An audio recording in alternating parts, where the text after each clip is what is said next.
Okay, so Bismillahirrahmanirrahim. Welcome everybody, and I'm very happy to have you here. And it's really hot, so climate change, everything like that. I know there's some newcomers here, so I just wanted to say a couple of words about what we do and just bring people up to speed. So the Usuli Institute, we are a nonprofit organization. We started almost 2 years ago. We're going to be coming up on our 2-year anniversary in December, and we are, people ask oftentimes, what does Usuli mean? And it's actually, an approach or a school of thought or an interpretation, if you will, where we start with sort of the foundations of the Islamic intellectual tradition. We mine, what our tradition has to say through the Quran, through the whole Islamic intellectual tradition over 1,400 years. And we look for the moral lessons and the moral principles. And we take that and we apply them to the challenges that we face in our modern day today. So we believe that Islam needs to be a very vibrant, living tradition that is relevant and meaningful and that helps people find the beautiful approach to Islam. So we really focus on elevating critical thinking, asking difficult questions. We touch upon a lot of controversial topics here. And we really believe that there, for example, is no embarrassment in religion and that nothing is off topic, because there really is nothing more important than your faith and what you learn, what you do, how you elevate yourself based on Islamic principles. I mean, there's nothing more important than that. And so I think that we try to address issues that a lot of other organizations do not address. Either they're not comfortable or it's too controversial. Here we really try to be very open and encourage people to ask lots of questions and not be afraid to ask lots of questions.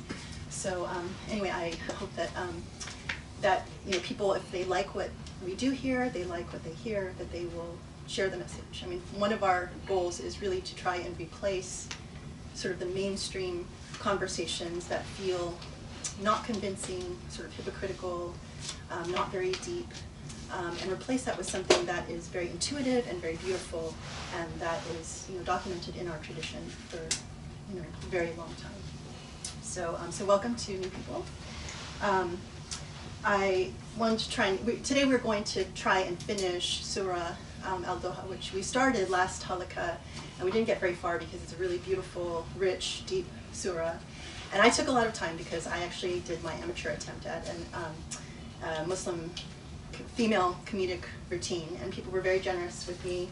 I had a nice little surprise that the morning of my routine, I discovered that Rami Youssef was going to be in the audience, which was like horrifying and shocking to me at the same time, but it was very fun and funny.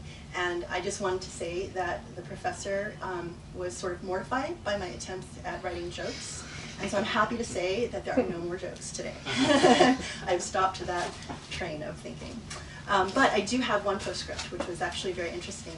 I did tell a story of like when I was a young convert, because I've been a convert for 25 years now, and about how I was in Joma prayer at the mosque, surrounded by a sea of women, and partway through that I passed gas, and no one ever told me as a young convert what you're supposed to do. And so I sort of freaked out because I was in my very kind of I have to do everything right stage, and it was like, okay, my God, I don't have my wudu anymore, and if I continue praying the next 2 rakahs, I'm really lying to God, and I can't do that, so I have to leave. And so I very embarrassedly found my way out the side and was like mortified again, because it's like I'd never seen anyone do that in the middle of prayer. So I was talking to the professor after the Halaqa, and I said, did I ever tell you that story? And he's like, no, but you know what, you actually did the right thing. And I'm like, what, really? Because I realized when I told this story, I didn't really give the answer, like what you're actually supposed to do, partly because I didn't know the answer, and partly because, alhamdulillah, I've never actually been in that situation again, so I never had to think about it again. But so when the professor told me, no, actually, if you are in that situation and you pass gas, you are supposed to, leave the line, go make wudu, and come back and try and catch the prayer. And if you come back and you've missed the prayer, if you pray, it still counts. And that if you are actually the imam and you're leading prayer and you pass gas, what you're supposed to do is take someone from the first line to replace, to take over for you while you go and make wudu and come back. And I was like, oh my God. Alhamdulillah, I felt like less of an idiot because I actually, left the line. But more so, I was like, oh wow, that's really cool. I never have heard that. I've never seen anyone leave the line before. And he said, yeah, it's because people are usually too embarrassed to, you know, actually do that, or maybe they just didn't know that that's what you're supposed to do. So I just wanted to share that postscript because it's like the power of knowledge. And you know, I guess as an aside, I always, before these talks, I always pray to God, I'm like, please help me, inspire me to say something that's meaningful for someone, or that, you know, will spark some thinking. So maybe one of you has this in their future, and now you know what to do, so God forbid. But we actually, you know, we always say that there's no embarrassment in religion, and I think it's much more important to actually know the answer and know what to do and feel confident that, okay, this is actually what you're supposed to do. So, so anyway, I'm trying not to talk for too long today because we do want to leave plenty of time for the khutbah. I just wanted to share a few thoughts. We, of course, have been now in the start of the semester. Life has gone from like literally 0 to 100 overnight. So, you know, the professor's now teaching at the law school, and our son started high school last week, or a couple weeks ago. So one of the things that I actually decided to do, which was sort of earth-shattering for me, and I wanted to just share it, is my older son told me, you know, sometimes I actually remove the Facebook app from my phone to give myself a break from life. And I thought, oh my God, that is mind-blowing, because I think I had reached a point where I was such an addict that literally it was bad. Like, I would look at my Facebook the minute I wake up, look at it as the last thing before going to bed, and even to the point where if I would wake up in the middle of the night, I would reach for my phone and look at it. And so I actually went ahead and removed my Facebook app and my Instagram app, and I feel like a liberated, completely new person. So I know other people have done it before, and maybe I'm just slow to the game, but I just wanted to emphasize, you know, especially in these times when life starts getting so crazy busy, and, you know, you don't really know where you can squeeze out an extra moment or not. Doing just that act not just gave me, I think, hours upon hours of time, but also made me feel like mentally free of, you know, an addiction, quite frankly. And so I know that this is one of the, you know, big issues of our day. And so anyway, so to try it. And you know, these times, I mean, when things are so like fast moving and you feel like you just don't even have enough time to catch your breath and sleep and stuff, it is important to think about, you know, sort of your priorities, about, you know, how you spend your time. And I hope that people have taken the time. I know it's really hard, but one of the things that we do here is Friday khutbahs virtually. We record every Friday.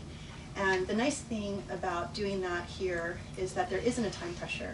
So oftentimes, you know, we can have quite a long khutbah, which is, you know, hard for people who are working, and we understand that. But from an educational perspective and from a sort of spiritual uplift perspective, I have found that just even taking that hour to invest in something really meaningful, like learning something more about your faith, thinking about things in a different way, it can change like the whole way you approach your life during the week. And so I really want to encourage people, like, if you haven't had a chance to like keep up or watch, you know, try to carve out some time to listen to the khutbahs, because I don't feel like there is, I mean, I'm just going to, like, you know, plug ourselves a little bit. I think what we do here is really special because, you know, we're not obviously funded by any government. We don't have any particular investment in anything other than to try and please Allah, speak the truth, you know, try to do what we can. And we have the blessing and the benefit of this space to speak freely and openly.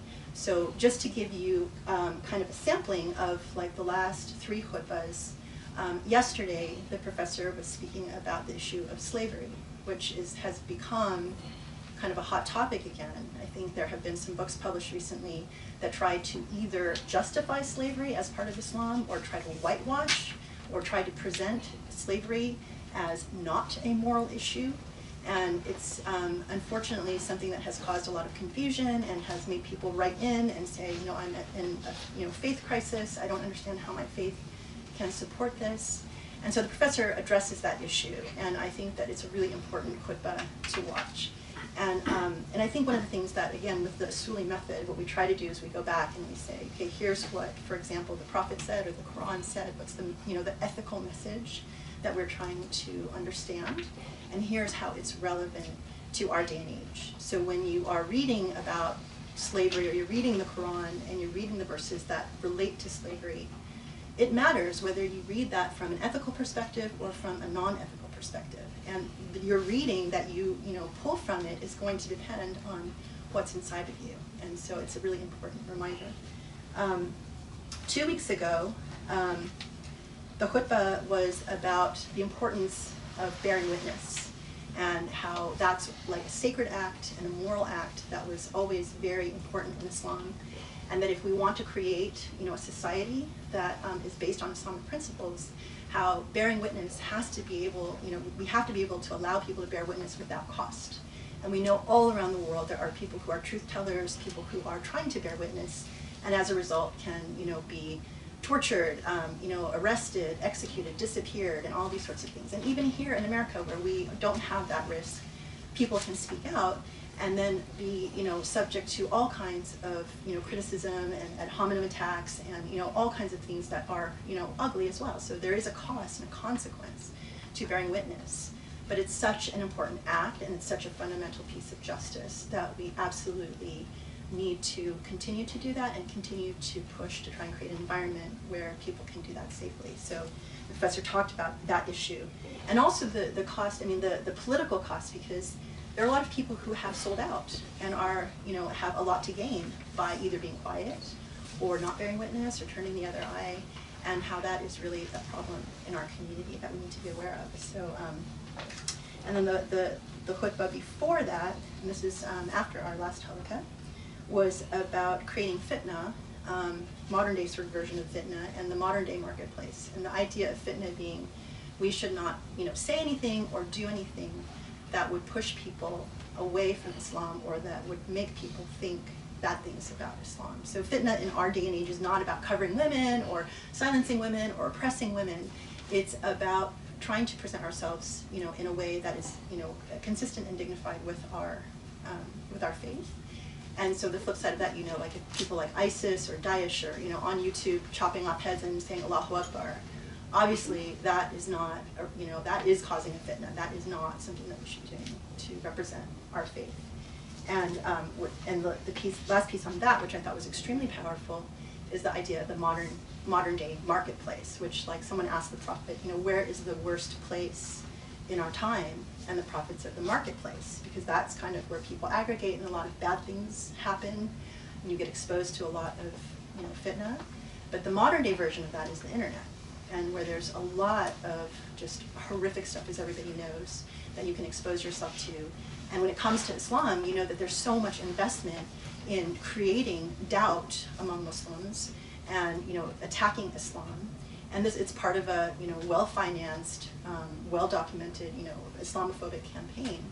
And the thing is that people, when they're dealing with the internet, it's really easy to, click on something that looks sort of tantalizing or interesting or whatever.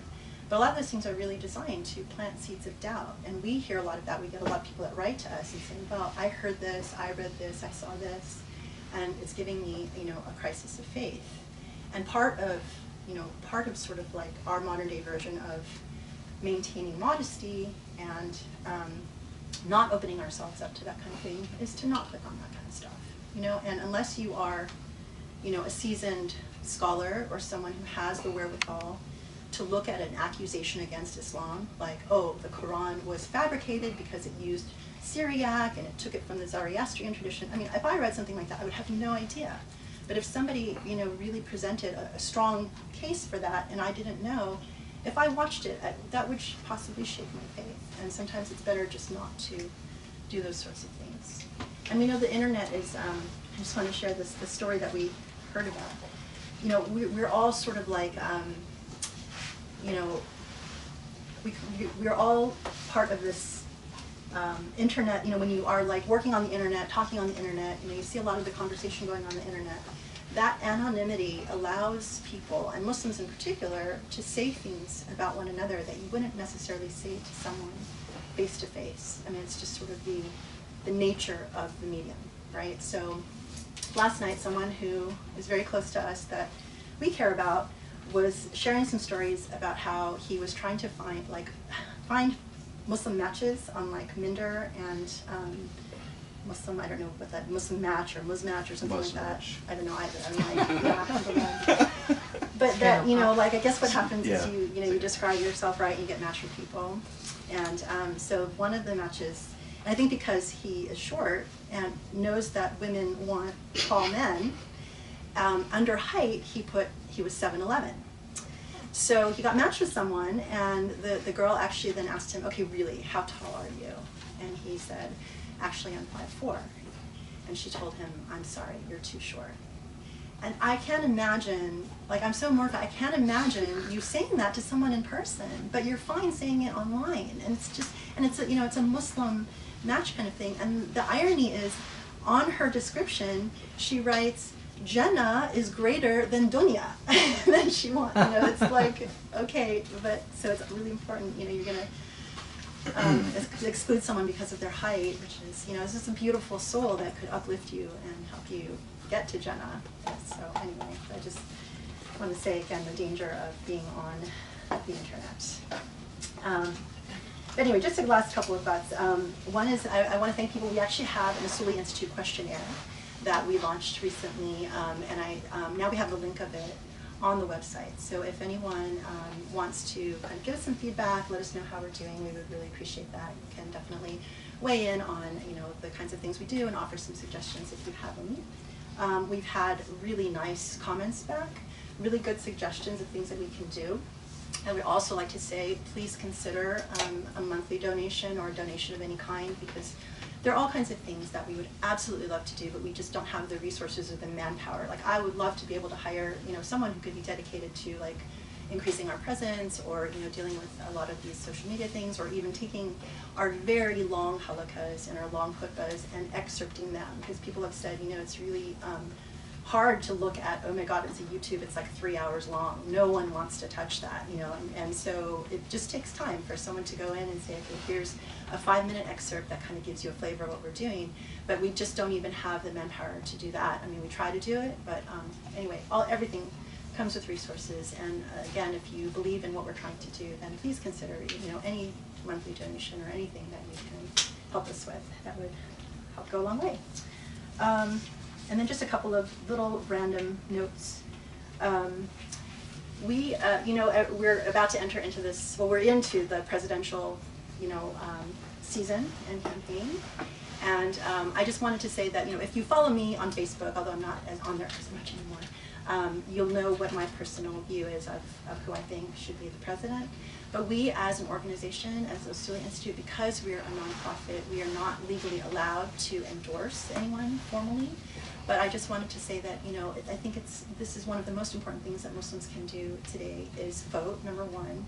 But number two, think in terms of, like, who of the candidates most closely aligns with our Islamic values. And I think it's really easy, to just think about, key issues, whether it's Palestine or, how you treat other human beings. I mean, I think that it's easy to get to the people who are going to be the most likely to touch upon issues that are important to us as Muslims. So I hope that people will get really active, because I think we will not survive another 4 years of Trump. And so God forbid that he will. That I can say, but I say that for myself. But anyway. As an individual. As an individual, not as the Usuli Institute. I want to be very careful to be clear on that. And and along those lines, again, this is sort of a kind of a Muslim slash. It's hard, like in this day and age, it's easy to, I mean, we do this a lot, we criticize Muslims and, say, oh, Muslims should do this, Muslims should do that.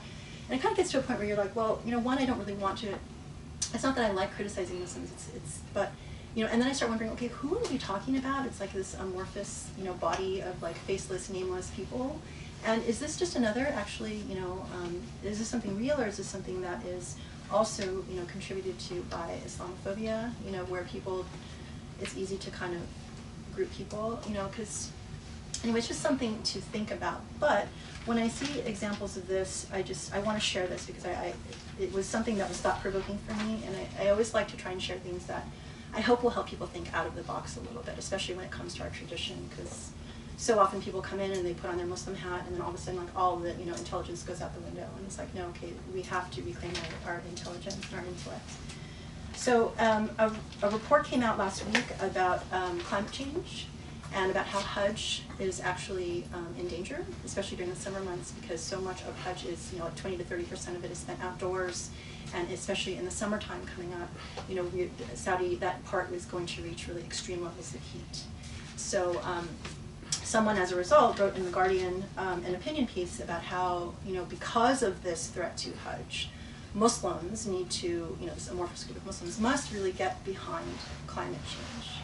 And I totally agree with that, but I also find it interesting that it's like, okay, we have to hold out the carrot as this is going to threaten your Hajj.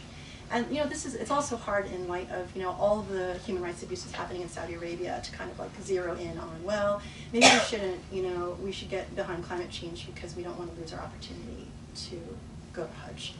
Well, okay, I mean, Saudi Arabian human rights records aside, let me just kind of point out, in comparison, has anyone heard of Greta Thunberg?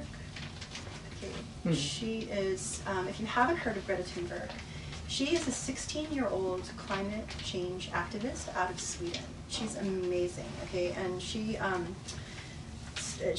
I think she might have a bit of like either, I'm not that familiar with this, but she might be like a little bit in Asperger's, autistic, I don't know, but like high functioning, like super smart, where God put her on this planet to really be focused on this issue of climate change, because she started being worried about it when she was 7.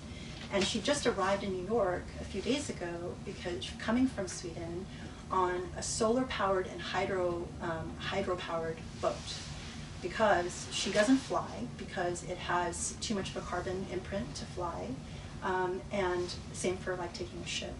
So she found this boat, and it took her 2 weeks to cross the Atlantic with her father. She's coming here to take part in a lot of these UN conferences and climate change related conferences, and she's become this symbol for climate change because starting around, I think, 11 or so, she, well, I'm going to read you a quote from her, but she started boycotting school. Like, she would stop going to school every Friday as in protest of how little was being done for climate change. And it was like, what's the point of going to school and studying and doing this path where people are like, oh, you have to do well in school so you have a future. There's no point in that if there's no planet.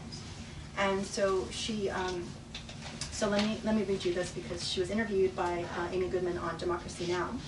So it says, Greta Thunberg was welcomed Wednesday by hundreds of young climate activists.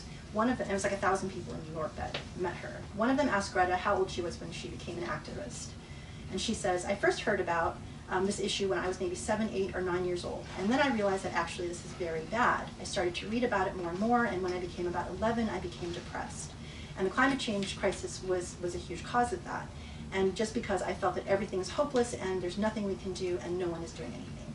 But then I sort of got out of that depression by promising myself that I'm going to do everything I can to change things. And that is what I tried to do. I started to go to marches and demonstrations and join organizations and things like that. But I still thought things were too slow and that nothing was really changing. And I was desperate, in a way, to do something, just anything. And then this idea of school striking came up, and then I thought, yeah, I might just as well try that and see if that works. And if it doesn't, then I will try something else. And then it did, and it became huge very quickly.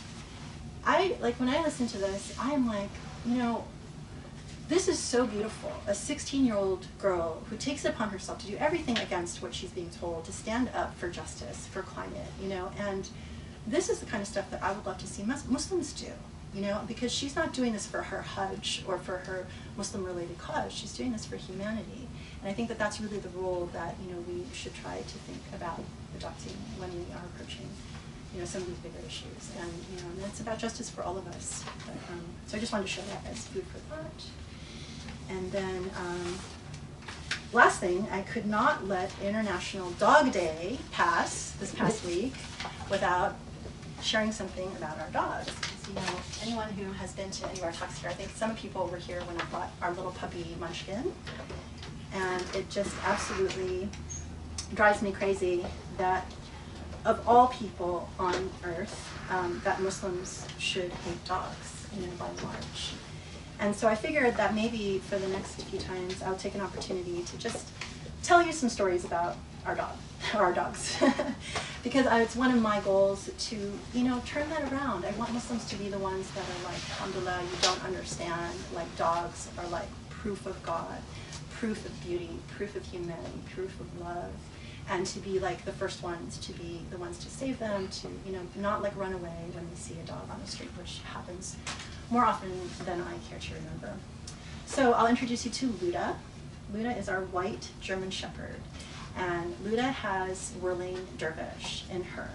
And so she likes to twirl when she's happy. And not that there's anything wrong with her, like she tries to chase her tail and bite her back, to the point that when we would go like on vacation and we had dog sitters come, they would be like, is there something wrong with your dog? Like she just keeps like going after her back, like there's something wrong. I'm like, no, no, no. She's just crazy and she just likes to do this when she's happy. And it usually happens when the professor and I are in the same room and she starts twirling. So anyway, I thought that I would share with you. So this, Go, Luda, get it. she goes one way, stops, and goes the other. And she does this all the time.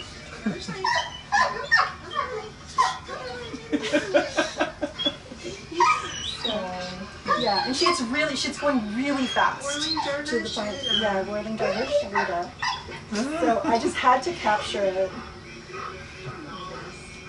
Okay. I have some other cute ones. I didn't have time to actually bring. I have so many cute dog videos, and it's just like, I wish that Muslims would just take the time to find these cute dog videos, because dogs do crazy things. They're so funny, and you're like, how could anyone hate these beautiful creatures? So anyway, I wanted to leave you with that, and I'll bring more stories in the future, more videos, because we have, I don't know if God just gave us more crazy dogs than anyone, or if everyone's dog is equally crazy. But it's such, sometimes like when the world gets too much, all I want to do is just hang out with my dogs. So I just wanted to share that, because if you haven't experienced the love of a dog, you're really missing out, and that's like a really beautiful part of Islam and the creation of God. So that's it. Thank you. Thank you for joining us. What time is it? 5. What are we going to do about us? 5:11. We have until, so it's Asr now. We can break now and pray. Or we have until. You can go until 7, until 6. You know, We I have don't a- like to line We have until Let- 7:30. Let me say a short thing, and then let's break and pray, and then we'll before just from what Grace said, and it's something that I talked about the khutbah. We intellectually we have to come to terms with the undeniable reality in our day and age that communications, media itself, that impacting and influencing the human mind and creating epistemological meaning, creating human consciousness, has developed into a very sophisticated and a very expensive science. We kid ourselves when we think that even as academics in universities who teach courses, that the traditional teaching methods can form and shape and influence the human mind the way that specialists in communications can. And this is why something that it's shaping our modern global reality are these companies that are worth billions of dollars that do nothing but influence the flow of information and the way that information shape human consciousness and human awareness. Now, the challenge that we Muslims confront is that, and I said this in the khutbah, but we have to underscore it and we have to emphasize it, is that currently we have a very unbalanced situation. There are billions of dollars invested in discourses that deconstruct the Islamic tradition. It is no longer the what Edward Said wrote about in Orientalism, where you have evangelicals or scholars attached to colonial projects that write books or articles. You have an industry that is worth billions of dollars. And when I did some research as to how many channels exist, full-time channels in so many different countries that do nothing full-time but deconstruct Islamic history, Islamic theology, the Quran, the Hadith. There is a Christian channel that was funded. It's presented by some Egyptians with sources of funding from Germany and other European countries, which is, interesting. Anyway, that does nothing but talk about Bukhari. And sort of, in fact, it's very fascinating because you find these Christian evangelicals who talk about the various chains of transmissions, the isnads and the rijal, and the ultimate goal is obviously evangelical in the sense of deconstruction of the Islamic tradition. Now, you have this serious investment in the deconstruction of the Islamic tradition, but countered by practically nothing other than some individual efforts here and there by self-funded individuals. So you have an industry that targets the Islamic tradition that is remarkably sophisticated, because, for instance, they take things like the Quranic manuscripts that were found in Yemen, the so-called Sana'a manuscripts, and fray and spin an entire discourse about that manuscript that would easily influence people who can't read manuscripts. I inspected these Sana'a manuscripts, and I saw the differences that they talk about, and I can give an extended lecture about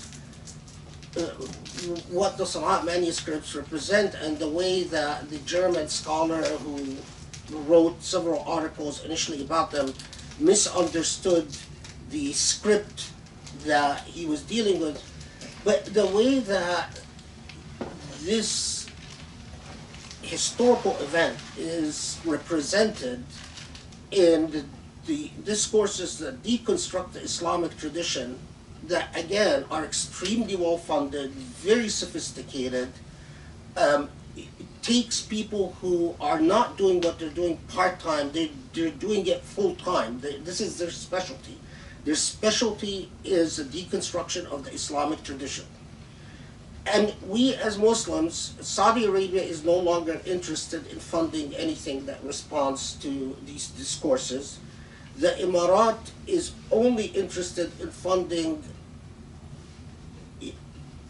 not funding people that respond to these deconstructive discourses, but the Emirat actually funds people who contribute to the deconstruction of the Islamic tradition.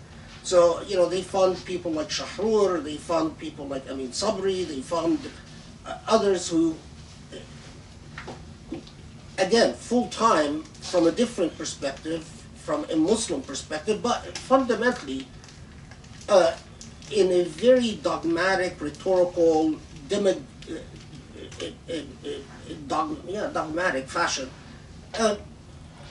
constantly eat away at the integrity of the Islamic tradition. Now, of course, for the Emirat and Saudi, they believe that in doing so they're fighting political Islam.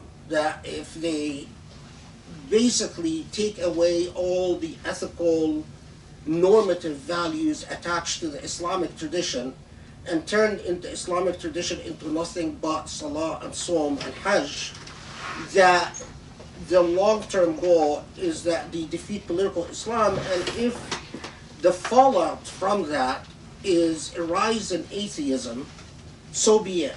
And so you find, if you look at countries like Egypt or Tunisia or Morocco or even the Emirat or Saudi, there is a huge rise in atheism directly related to these efforts that don't take place in universities.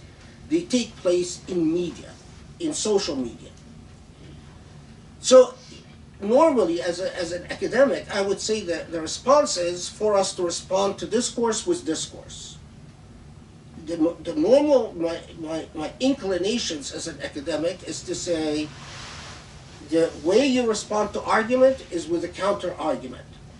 But in order for me to make a counter argument in the context of social media, I need funding. That's the reality.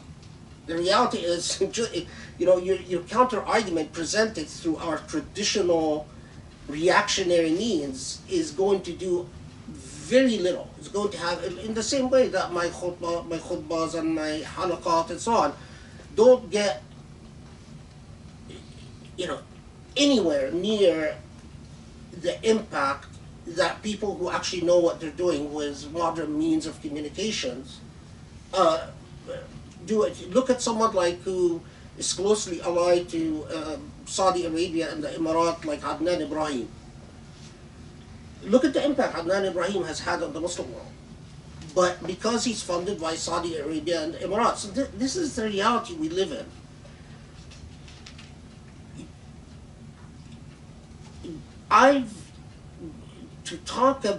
To actually counsel people not to expose themselves to arguments is against every intuitive cell in my body.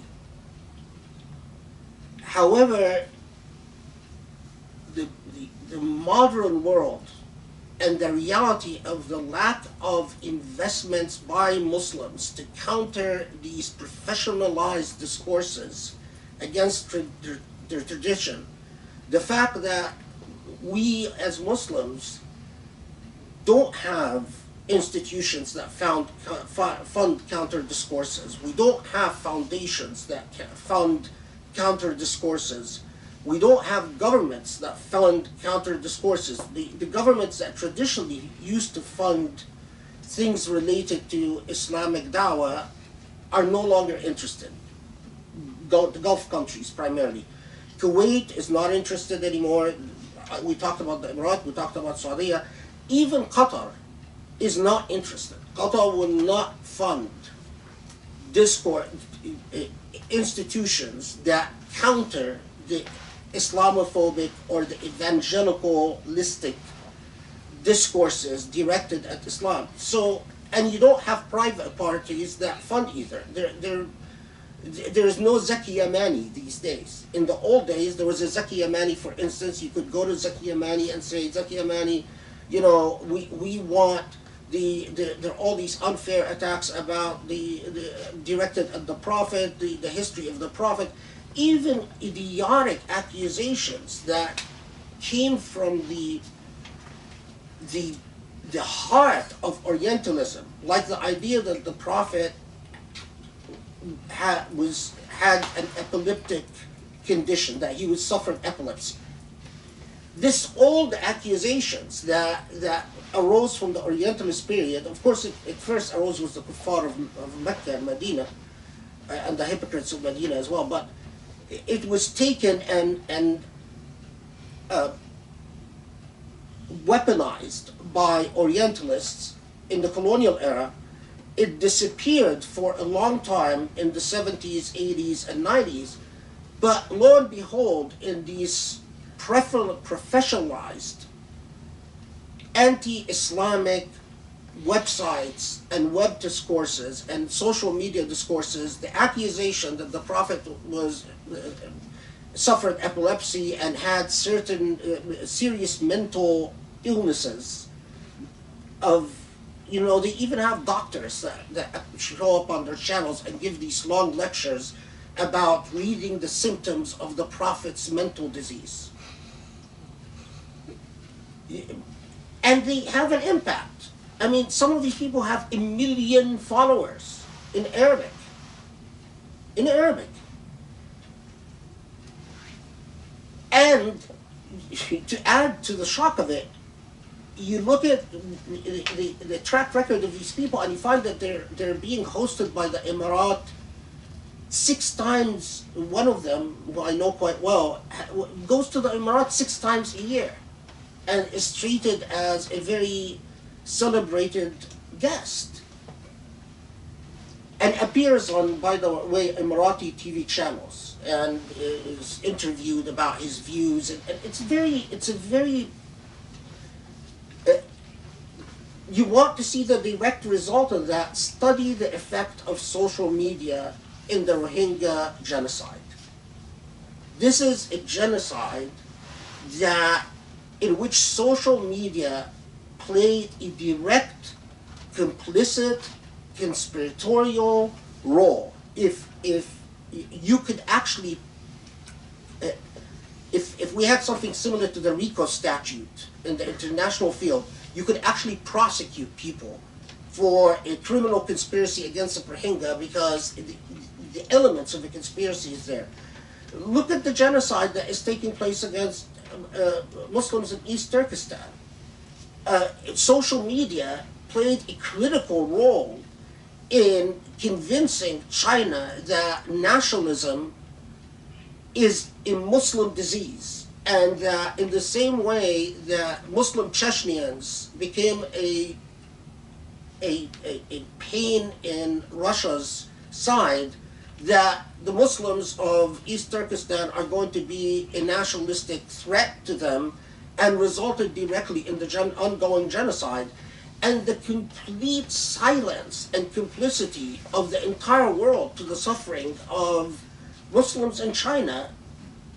Again, it's not a matter, there are plenty of academics that give very learned lectures in their classrooms about the history of East Turkestan, the suffering of the people of East Turkestan, the various massacres that perpetuated against them, but it doesn't matter.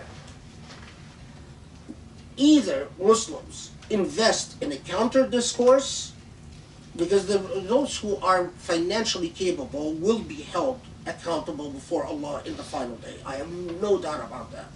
Every Muslim who could have founded a counter discourse and did not, I would not like to be in their position in the final day. In fact, that's the point where I'm very grateful to Allah that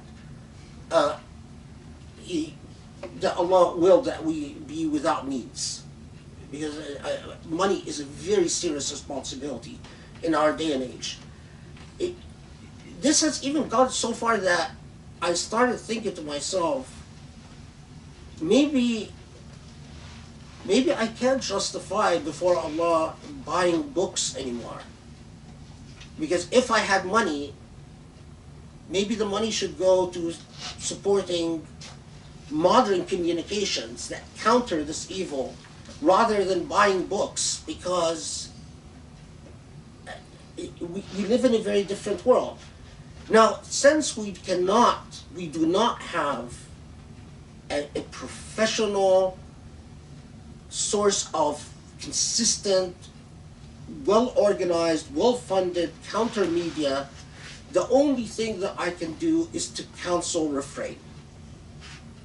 And that's where the idea of don't click on Adnan Ibrahim, don't click on an Amin Sabri, don't click on these sources, because if you do, you're going to hear stuff that you will not be able to counter. And if it was a respectable representation of data that had integrity, I would say, no, hear a point of view, like you read Orientalist scholars. It's a point of view. So what? I mean, consider it. But this material is so devious, so sinister. The way it presents information is so deceitful. There's no other word. Deceitful. That, you either respond to it professionally, or you don't expose yourself to it. And Allah knows best. I mean,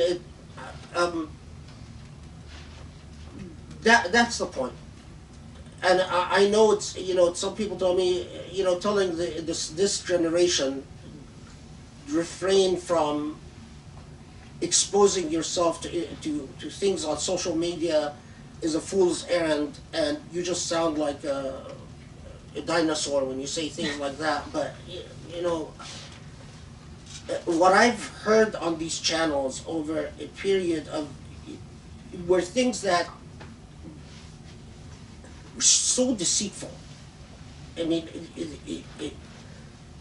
and your ability to recognize the disinformation would require a well-organized effort, not a... Anyway, that's the... Okay, so let's pray Asr and then we'll inshallah get into Duha, and inshallah we will finish it today.